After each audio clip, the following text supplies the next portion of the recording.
C'est fin, c'est très fin, ça se mange sans fin. Bonjour vous trois. Candice Vaniac, vous êtes journaliste pour l'hebdomadaire M Belgique. Christian Carpentier, chef d'édition chez Sud Presse. Et Pierre Kroll, vous êtes bien urbain de passer votre dimanche avec nous. Je trouve aussi. On va commencer avec des images que vous avez certainement vues. Ce sont des images des débordements lors de la manifestation de mercredi passé. Une manifestation en front commun contre les mesures d'austérité du gouvernement Michel. Entre 80 et 100 000 personnes, selon des sources qui ne sont jamais d'accord entre elles. Les images qu'on voit maintenant, on les a donc vues partout. On a vu les photos dans la presse, on les a vues à la télé. Elles ont été diffusées sur Internet. Elles sont représentatives à la grosse louche. J'ai fait le calcul dans ma tête. De 0,01% des manifestants. Est-ce que c'est injuste de les diffuser, Christian ? De les diffuser, certainement pas. Est-ce que c'était la bonne idée d'ouvrir les JT par ça et le lendemain d'ouvrir aussi les pages de presse écrites par ça? Je peux comprendre qu'il y a un débat. Moi, je trouve que c'est pas représentatif de la manif dans le sens où c'est pas les manifestants qui dérapent, puisqu'on sait que ça a été noyauté, c'est essentiellement les dockers d'Anvers et des anarchistes. Donc on peut pas dire que c'est monsieur, madame, tout le monde qui a fait un jour de grève pour aller manifester qui était là-dedans. En même temps, ça reste quand même des phénomènes de violence urbaine en plein jour, avec des dégradations de biens sur la voie publique. C'est pas anodin et normalement un syndicat, quand il organise une manifestation, d'ailleurs tout qui organise une manif, est responsable du maintien de l'ordre dans sa manif. C'est vrai pour tous les organisateurs. Donc ça avait sa place dans les médias. Est-ce que n'axer que là-dessus? Peut-être qu'on l'a tous fait parce que ça nous a rappelé il y a un an, c'était en novembre, où là aussi des dockers bien plus nombreux et bien plus violents avaient mis la moitié de Bruxelles à sac et que ça nous a rappelé ça. C'est peut-être pour ça qu'on a eu ce réflexe-là. Candice, vous avez aussi eu l'impression que l'angle des médias était un peu trop anglé sur ces images par rapport à cette manifestation qui était quand même un succès de foule inattendu. Oui, mais en effet, c'est vrai que les casseurs en action, c'est aussi une information, mais ce n'est pas l'information principale. Et c'est vrai que les journaux télévisés, tant le vôtre que celui d'RTL, ont ouvert là-dessus. Le temps d'antenne a presque été équivalent à détailler vraiment pourquoi les syndicats avaient organisé cette manifestation, alors que justement, quand on voit par rapport à l'an dernier, il y avait eu 150 policiers blessés. Cette fois-ci, on est à 4 policiers légèrement blessés. Donc voilà, c'est une information quand même anecdotique. Donc oui, pour en parler, mais oui aussi à une meilleure hiérarchisation de l'information. Ça rappelle une histoire de chemise déchirée, quand même. Moi, je trouve juste qu'on informe assez mal là-dessus. C'est-à-dire que je comprends très bien qu'on montre ces images, puisque c'est illustratif. On veut montrer qu'une manif, c'est des gens qui sont très fâchés. Alors on montre ceux qui sont les plus fâchés parmi les fâchés. C'est illustratif, ça on comprend. Mais après, vous écrivez dans la presse où vous dites que ce sont des anarchistes. C'est quoi des anarchistes? Moi je trouve qu'on explique vraiment très très peu ça, qu'on leur donne la parole alors pour expliquer. Moi je me suis moqué des anarchistes qui manifestent pour qu'ils aient la pension avant 67 ans, ça ne me paraît pas vraiment des anarchistes. Je ne comprends pas ce qu'ils étaient. Voilà. Personne ne m'a expliqué. Des casseurs, des quoi. Oui, des gens dans les médias, on a décidé de les de appeler les casseurs, parce que je pense que oui, mais d'autres les ont appelés les anarchistes. Moi, j'ai vu ça partout. L'anarchie, c'est presque un programme politique, je sais pas. Moi, j'ai été très mal informé là-dessus. Alors, au-delà des images des débordements dans la manifestation, l'image du valeureux délégué syndical qui va défendre les acquis sociaux a un peu de plomb dans l'aile. On le sent très fort sur Internet, sur les réseaux sociaux. Du mépris pour les syndicalistes. Vous avez vu passer ce genre de choses, Pierre? Oui, je le vois beaucoup. Personnellement, dans mes caricatures, je me moque très peu des manifestants, des syndicalistes, des grévistes et tout, parce que je trouve ça tout à fait légitime. Maintenant, toutes ces actions-là, évidemment, utilisent quelque chose, une stratégie qui est effectivement dangereuse, qui est, en gros, on va emmerder les gens pour que les gens soient fâchés contre le gouvernement. Forcément, quand on emmerde les gens, ça les emmerde, quoi. Donc, ils ne sont pas gentils avec ceux qui les emmerdent. Mais quand on voit ce qui circule en boucle sur Internet, c'est des photos de syndicalistes qui boivent des bières, des photos de syndicalistes qui font du shopping, des montages photos, on n'est pas à un détail près. Qu'est-ce qu'ils ont fait, les syndicats, pour exaspérer le public à ce point, Candice?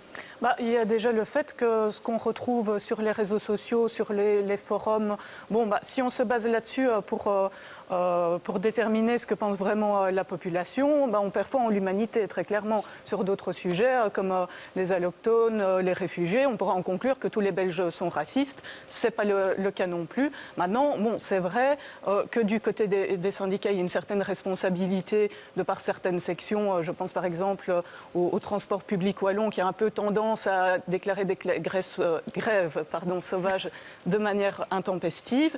Et il y a aussi une responsabilité des médias parce que c'est vrai que le message, expliquer le message des syndicats peut être un peu barbant et des petites histoires comme l'an dernier, la syndicaliste Raymonde qui balançait des vêtements par terre dans une boutique, voilà, c'est plus croustillant et c'est vrai que ce n'est pas à l'avantage des syndicats ce genre d'histoire. 15 mouvements sociaux en un an, c'est le décompte du journal Le Soir. Avec quels résultats sur la politique du gouvernement Michel ?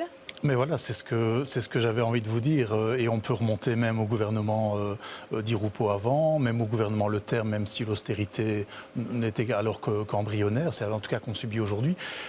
Le problème d'image des syndicats, c'est peut-être d'encore convaincre, en dehors de leurs affiliés, de la pertinence de leur combat. Qu'est-ce que ces mouvements sociaux, ces grèves, ces manifs, ces arrêts de travail, ces tracts, ces mobilisations, qu'est-ce que ça a permis de changer dans les lois ?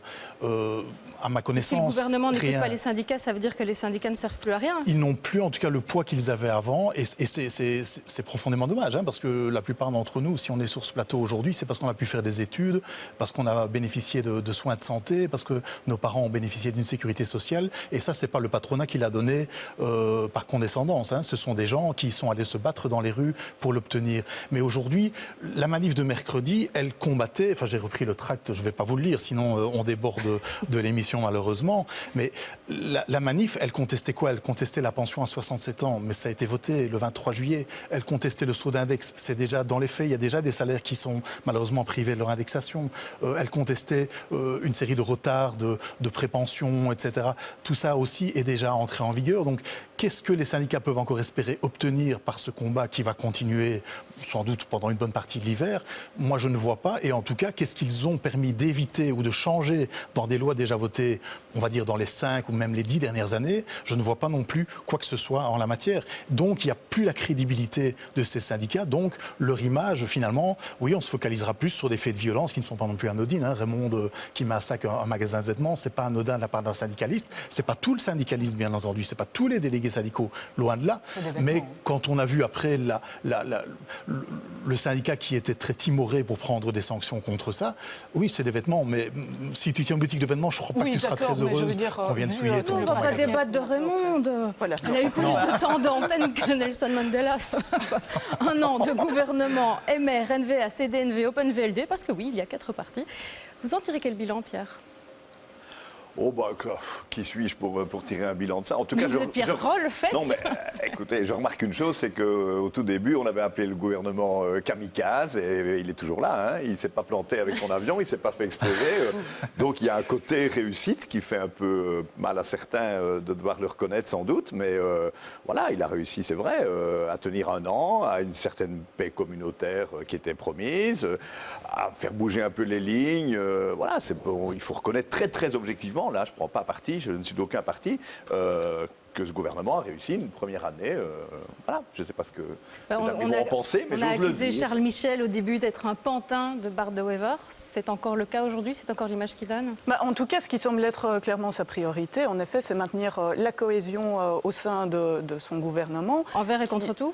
Quitte à avaler quand même pas mal de couleurs. Côté francophone, c'est facile. Quand on est un seul parti, c'est facile d'être... évident.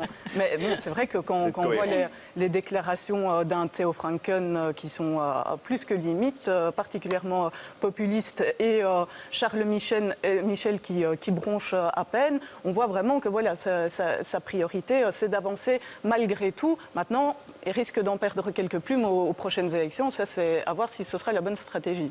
Est-ce que vous avez, Christian, décortiqué l'accord fiscal, encore tout chaud, qui date de ce week-end? Oui, moi j'abonde d'abord dans le sens de Pierre, et c'est un peu l'apothéose, c'est un peu la cerise sur le gâteau. C'est que c'est vrai que c'est quelque chose d'assez conséquent, d'assez copieux. On ne s'attendait pas à ça. On s'était bien rendu compte qu'à la mi-juillet, quand on nous disait vous aurez 100 € net en plus pour tous les salariés, on se rendait bien compte qu'il n'y avait pas du tout d'accord là-dessus, qu'il n'y avait pas les détails. Maintenant, on a les détails. Chacun peut juger. chacun a appris qu'à partir de 3 300 € bruts par mois, vous avez un gros salaire. Pas sûr que ça fera plaisir à l'immense majorité de la classe moyenne. Moi, ce que je retiens surtout, c'est que cet accord donne des cadeaux comme quasi jamais, ou même comme jamais, je crois, au patronat. Et que maintenant, quelque part, la balle est dans leur camp. Si malgré tout ça, malgré ces baisses de charges patronales, malgré cette baisse de taxation, on ne crée pas massivement des emplois dans ce pays, ce sera bien la preuve, comme moi, malheureusement, je le pense depuis des années, c'est que des aides patronales qui ne sont pas conditionnées à la création d'emplois, ça ne sert à rien. Je n'ai jamais vu un patron dans toutes les entreprises que j'ai pu observer comme journaliste qui crée par philanthropie de l'emploi dans sa société. Il le créera pour gagner des parts de marché, pour lancer de nouveaux produits. Et avec de telles baisses de charges et de cadeaux fiscaux, si on ne crée pas massivement de l'emploi, ça voudra dire que le système, il faut l'arrêter une bonne fois pour toutes. On se revoit à 2 ou 3 ans de gouvernement Michel pour en juger. Alors tax shift, pas facile à prononcer, budget. On en reparlera en fin d'émission. La coprésidente d'Écolo, Zakia Khattabi, rencontrera le président du MR, Olivier Chastel. Alors mercredi, à la manif, il y avait aussi le gratin socialiste et une photo a beaucoup circulé. Elle nous a beaucoup fait rire à la rédaction des Décodeurs. On a pensé à nos parents qui n'étaient pas sur Twitter et qui ne pourraient pas la voir. C'est donc un détournement, un montage Photoshop avec le gratin du PS qui défile en disant « Journée nationale du cœur qui saigne », puisqu'on vous dit qu'on est désolé. On se souvient de cette phrase d'Elio Di Rupo, c'était sur l'antenne de La Première, qui disait que son cœur saignait en voyant tous ces gens exclus du chômage, une mesure votée par son gouvernement.